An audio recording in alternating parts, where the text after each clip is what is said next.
Nah, ketegangan ini juga lagi muncul ketika ya dinamika perpolitikan di Indonesia tahun 65, yaitu tentang Partai Komunis Indonesia. Nah, banyak tuduhan-tuduhan yang diberikan kepada warga gereja GKJTU pada waktu itu karena menggunakan nama PA yang sebenarnya artinya Perapatan Agung, tetapi kemudian diisukan itu sebagai gereja Palu Arit. Nah, Palu Arit itu simbol dari komunis. Nah, dari sinilah kemudian banyak warga gereja yang mendapatkan intimidasi atau tekanan-tekanan dari pemerintah waktu itu, dan banyak tuduhan-tuduhan bahwa GKJTU pada waktu itu sebagian besar adalah sponsor dari PKI, ikut mendukung pergerakan Partai Komunis Indonesia. Nah, ini yang menjadi berbagai persoalan yang dihadapi pada waktu itu. Nah,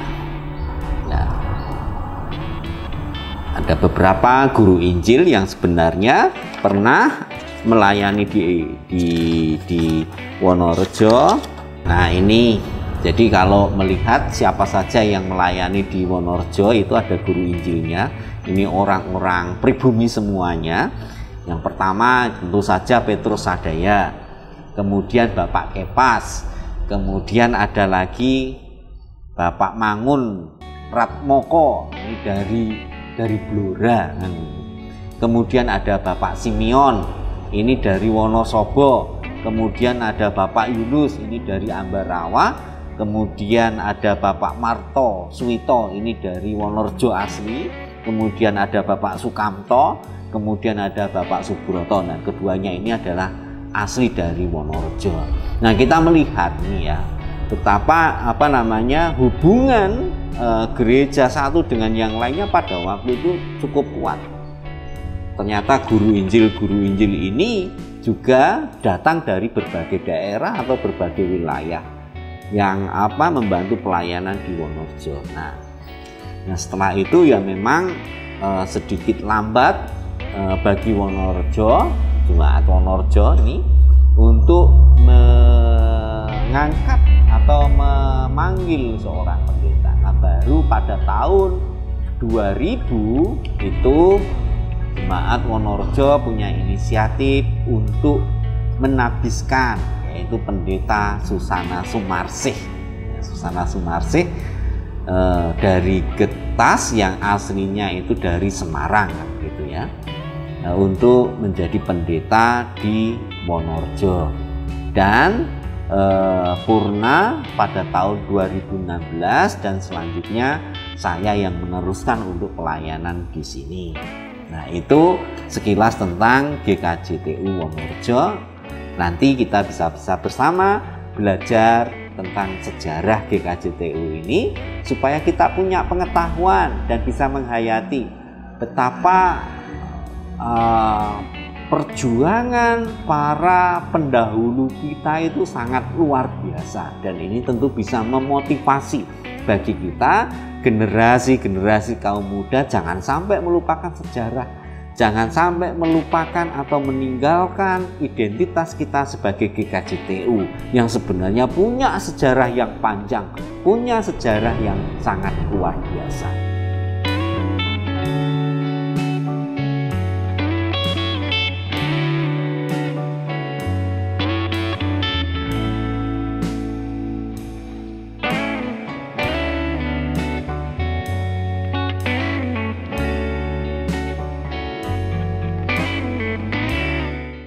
Ya, bicara masalah sejarah GKJTU, tentunya ini tidak bisa lepas dari situasi atau zaman pada sekitar abad 19-an ya, yang dimana pada saat itu gelombang penginjilan itu sudah mulai marak, sehingga banyak para penginjil mulai berkarya di sekitar tahun kurang lebih 1850-an. Hal ini sebenarnya didorong oleh berkembangnya politik etis di Belanda sana, yang dimana itu mendorong untuk negara-negara jajahan dibuat baik, cerdas, termasuk juga di dalam keagamaan mereka dianggap layak untuk menjadi beragama Kristen. Karena memang sebelum itu situasinya berbeda. Mereka menganggap bahwa orang-orang di luar bangsa mereka tentu tidak baik kalau menjadi Kristen, apalagi dalam konteks Indonesia. Ketika ada orang pribumi menjadi Kristen, tentu itu akan berdampak buruk bagi situasi politik orang-orang Belanda, karena konteks Indonesia mayoritas Islam, sehingga ketika banyak pribumi menjadi Kristen itu akan menjadi konflik tersendiri yang merugikan secara sosial dan ekonomi bagi pemerintah Belanda. Maka sebelum itu larangan pewartaan Injil bagi orang-orang pribumi sangat keras dari pemerintah Belanda.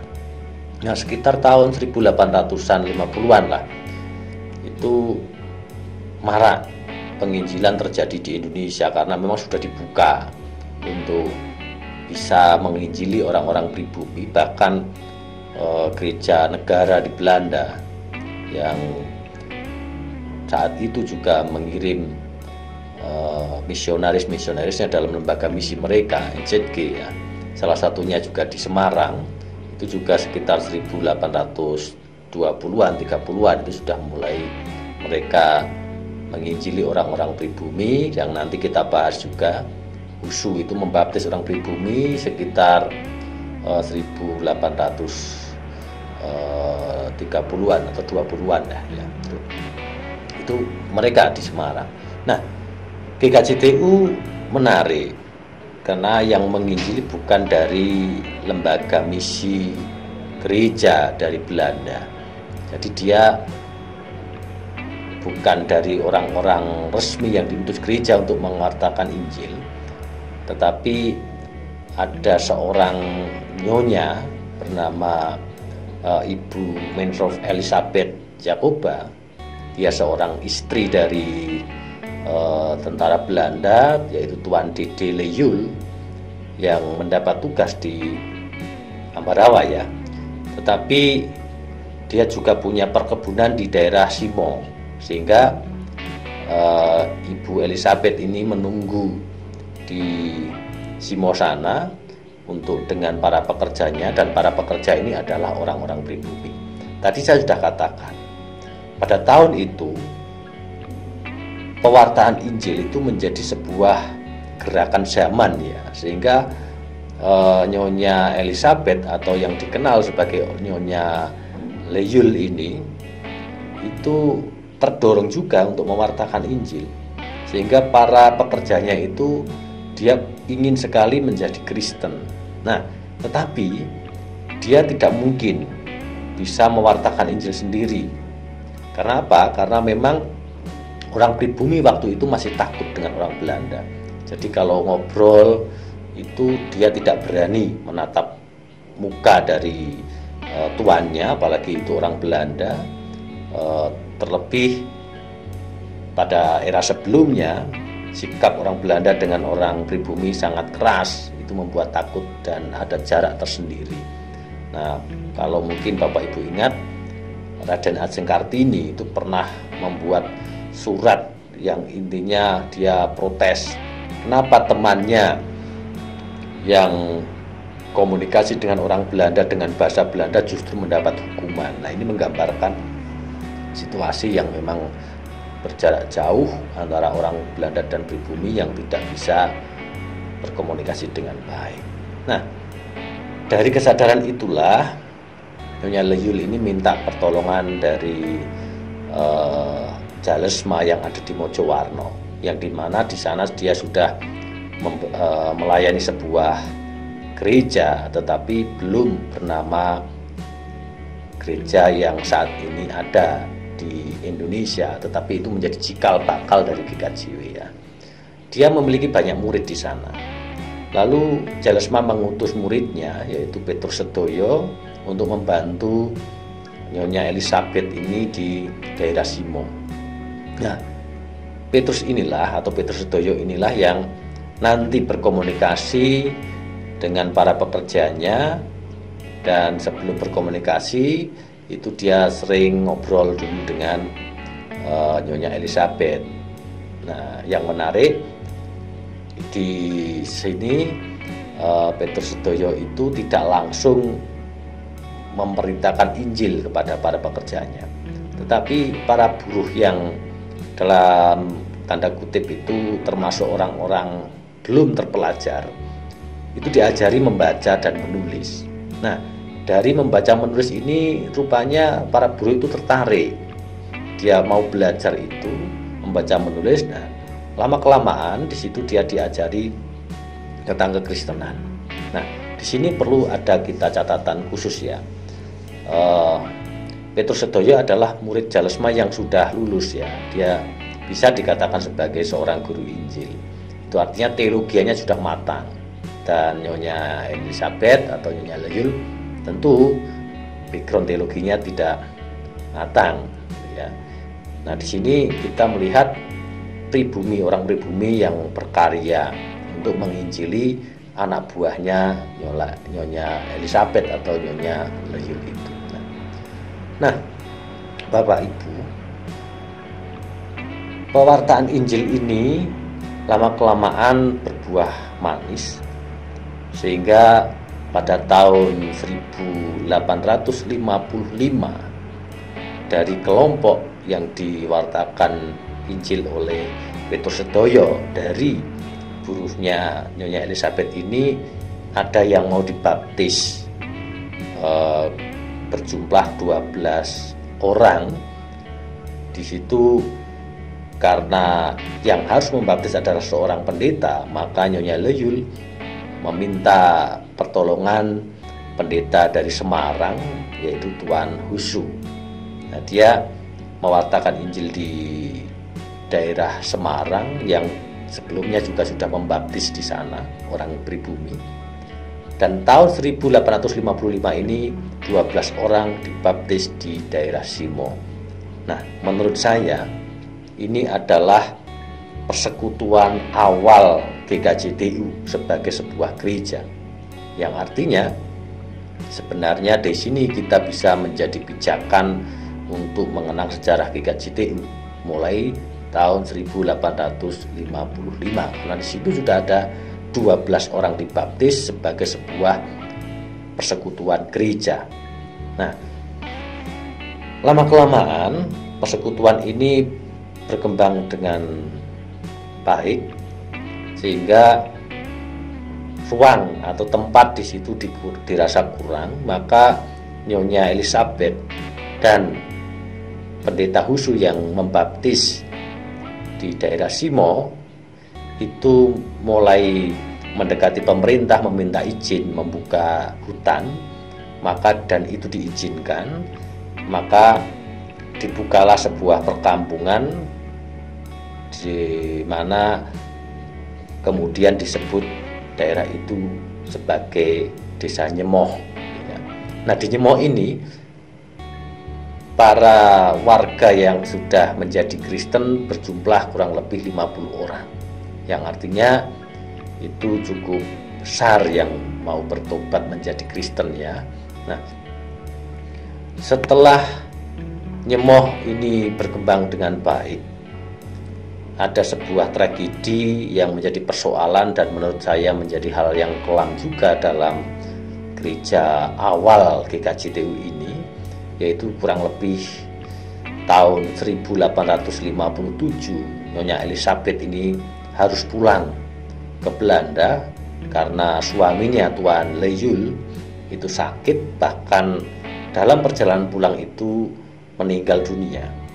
Maka Nyonya Elizabeth ini harus kembali ke Belanda, sehingga gereja awal atau cikal bakal GKJTU yang ada di Nyemoh itu dilayani oleh Petrus Sedoyo dalam kesehariannya. Sedangkan Tuan Husu atau pendeta Husu itu hanya datang kurang lebih setahun 4 kali ya, seperti seorang konsulen yang hanya melayani perjamuan kudus dan sakramen ataupun pemberkatan nikah. Nah, dalam pelayanannya Petrus Sedoyo tentu akan diterima dengan baik oleh warga di Nyemoh itu. Suatu ketika ada sebuah persoalan, sehingga persoalan ini membuat gereja awal ini hampir mati. Kenapa? Persoalannya apa? Persoalannya adalah ketika ada orang mau menikah, sedangkan yang harus memberkati adalah Tuan Husu, dan dia harus datang ke daerah Nyemoh itu setahun 4 kali, yang artinya pernikahan tidak bisa dilangsungkan berdasarkan bulan-bulan baik orang Jawa, karena juga harus menyesuaikan dengan Tuan Husu. Maka Petrus Sedoyo ini rupanya mengambil kebijakan, daripada nanti calon mempelai itu dipandang buruk karena tidak segera menikah oleh masyarakat Jawa, terlebih mungkin bulannya juga sudah tidak baik, maka dia yang memberkati. Nah, di sini rupanya ketika ketahuan pendeta Husu menjadi sebuah konflik besar, itu Tuan Husu tentu sebagai seorang pendeta merasa bahwa Petrus Sedoyo tidak layak memberkati, dan tentu dia juga merasa dilangkahi begitu. Akhirnya terjadi konflik. Petrus Sedoyo diusir pulang kembali ke Mojowarno. Nah, ketika kembali ke Mojowarno itulah persekutuan di Nyemoh ini tidak terawat dengan baik. Akhirnya persekutuan itu hampir mati gitu ya. Karena Husu sendiri juga tidak bertanggung jawab ketika mengusir itu, dia juga tidak tinggal di sana karena dia juga punya tanggung jawab di Semarang. Nah, lalu tadi Nyonya Elizabeth yang kembali ke Belanda, rupanya dia juga tidak membiarkan persekutuan di Nyemoh ini sendirian ya. Dia tetap memikirkan bagaimana orang-orang yang ada di Nyemoh ini tetap hidup. Maka dia setelah menikah kembali, dan dia menikah dengan Tuan van Vollenhoven ya, lalu menghubungi jemaat Ermelo untuk minta bantuan pelayanan di daerah Nyemoh. Nah, disitulah diutuslah seorang petani yang bernama Roger de Boer untuk bisa melayani di daerah Nyemoh ini. Sehingga pada 4 Juni 1869 De Boer ini sampai di daerah Nyemoh, dan yang menarik, De Boer ini tidak berbackground teologi, punya background teologi tidak. Dia seorang petani ya, yang petani tetapi punya keinginan melayani di daerah Nyemoh. Maka kalau dia seorang petani, dia melakukan pelayanan itu tentu dengan basic pertanian. Disitulah orang-orang Nyemoh itu diajari bertani dan beternak kerbau ya waktu itu ya. Dia mendapat dukungan besar dari jemaat di Ermelo, dana cukup besar, maka dia bisa membeli lahan. Barang siapa menjadi Kristen dikasih sawah dan kerbau untuk bisa dikelola, dan dia mengajari karena dia seorang petani yang baik. Nah, yang menarik, karena dia juga harus melayani sebagai pendeta atau pimpinan di jemaat Nyemoh itu, maka dia juga belajar teologi kepada Peter Yan yang di daerah Muria. Nah, ini menarik. Peter Yan ini dia menjadi seorang misionaris di gereja Menonit di daerah Muria sana.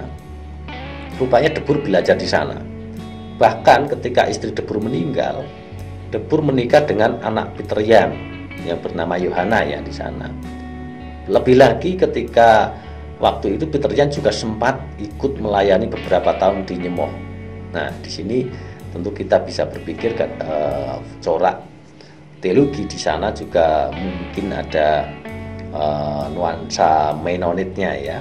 Nah, De Boer ini dalam pelayanan cukup baik, berkembang cukup luar biasa ya, sehingga bukan hanya di Nyemoh dia mengembangkan pelayanan, tapi juga sampai ke Kali Ceret, ke Ceme, ke Tugu, dan beberapa tempat lainnya.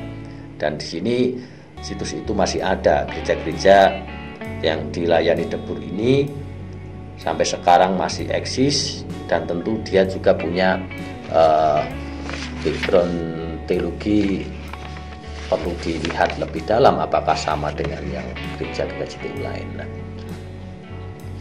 Nah, setelah Debur mengembangkan pelayanan cukup besar, maka pelayanan di daerah Jawa bagian utara ini sangat luas. Maka Debur menghubungi Nyonya Elizabeth kembali kalau dia butuh bantuan pelayan.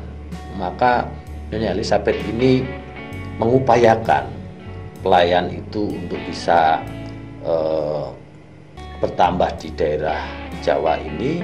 Maka Nyonya Elizabeth ini mencoba bersama dengan Tuan Horsman, dia menghubungi sebuah lembaga yatim piatu di daerah Jerman ya, sehingga lembaga itu nantinya berubah menjadi New Christian Mission atau NM yang sampai sekarang ini.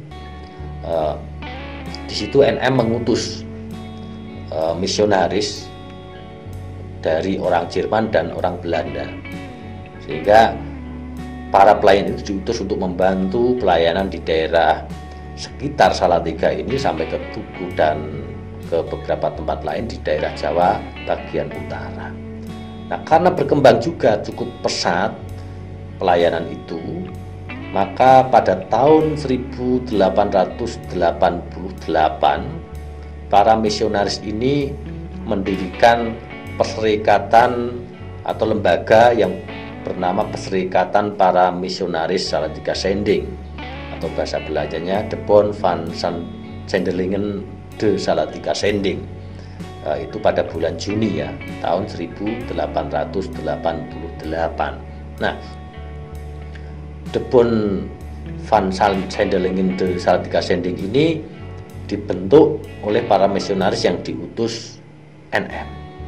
Yang menariknya, Debur di sini tidak ikut di dalam perserikatan itu.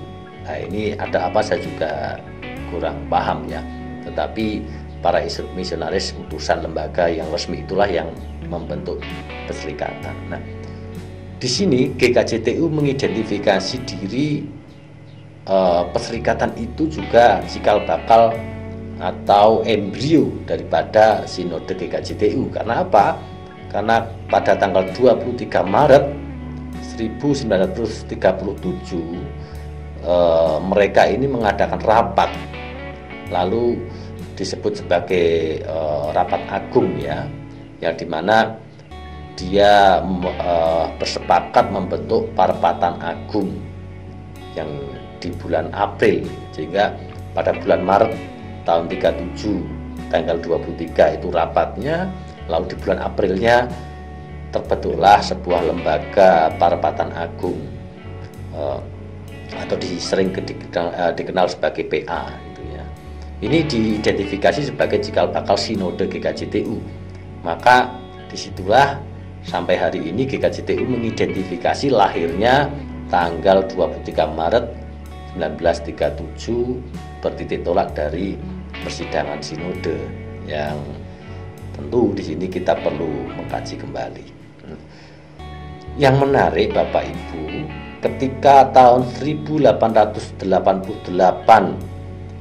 di Salatiga didirikan Perserikatan Misionaris Salatiga Sending, di Belanda tahun 1889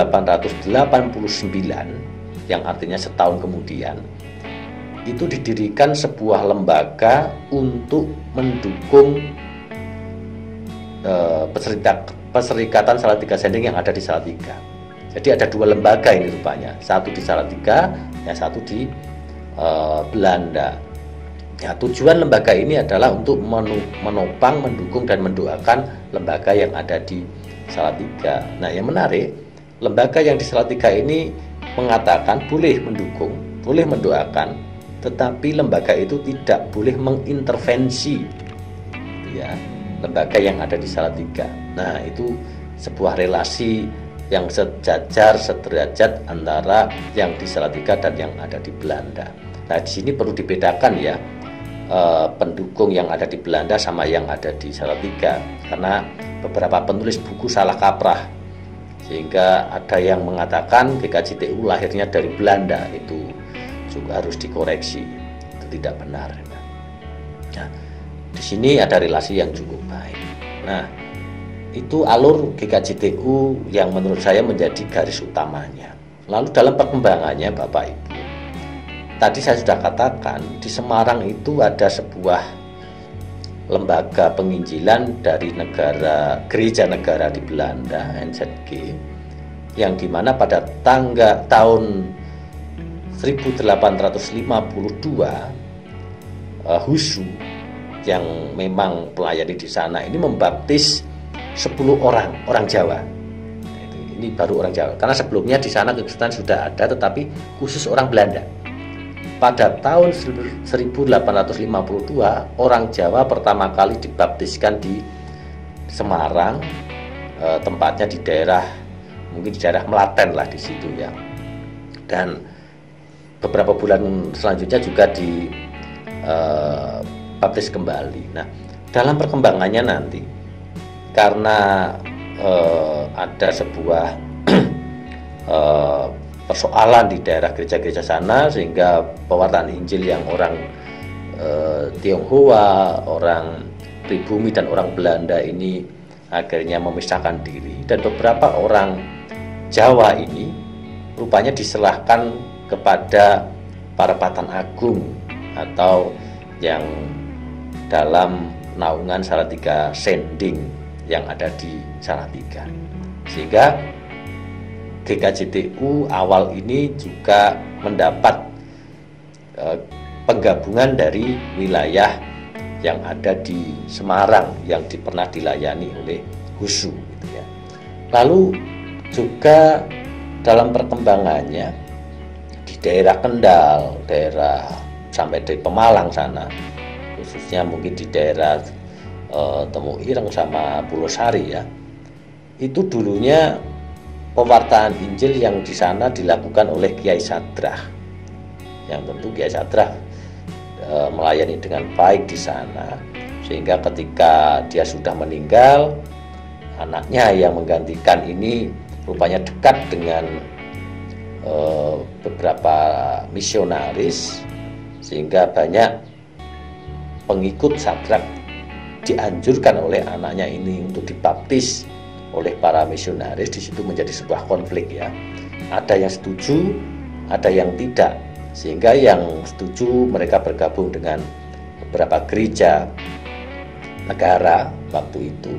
Dan yang tidak setuju mereka memilih bergabung dengan Parapatan Agung atau yang di bawah naungan Salatiga Sending, tapi beberapa juga kembali ke gereja, bergabung ke gereja kerasulan. Nah, disitulah GKJTU juga mendapat penggabungan.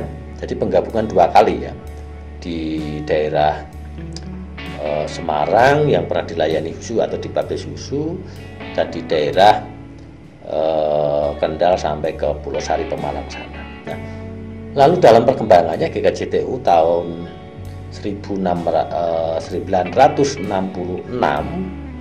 itu artinya pasca G30S, kasus atau tragedi yang memilukan di Indonesia, di mana di saat itu ada aturan harus semua penduduk Indonesia harus beragama. Maka di daerah lereng Merbabu di situ diadakan penginjilan besar-besaran dari GKJTU yang ada di Salatiga, dibantu oleh pemerintah tentunya, bahkan aparat juga melindungi pewarta Injil ini. Di situ banyak sekali orang-orang menjadi Kristen, sehingga muncullah GKJTU lereng Merbabu yang sampai sekarang ini cukup besar. Nah, itu Bapak Ibu secara singkat tentang GKJTU sampai beberapa periode itu. Ya, demikianlah para sahabat, kita telah menyaksikan beberapa pemaparan dan situs-situs tentang kita memahami tentang GKJTU. Demikian adalah sebuah upaya dalam kami menelisik sejarah GKJTU, dan sampai jumpa di channel kami selanjutnya. Kita akan ketemu lagi menelisik di beberapa tempat di antaranya di Semarang dan di daerah Petilasan dari ex pewartaan Kiai Sadra. Sampai jumpa, sampai ketemu lagi dengan channel Bidang Marturia. Tuhan memberkati.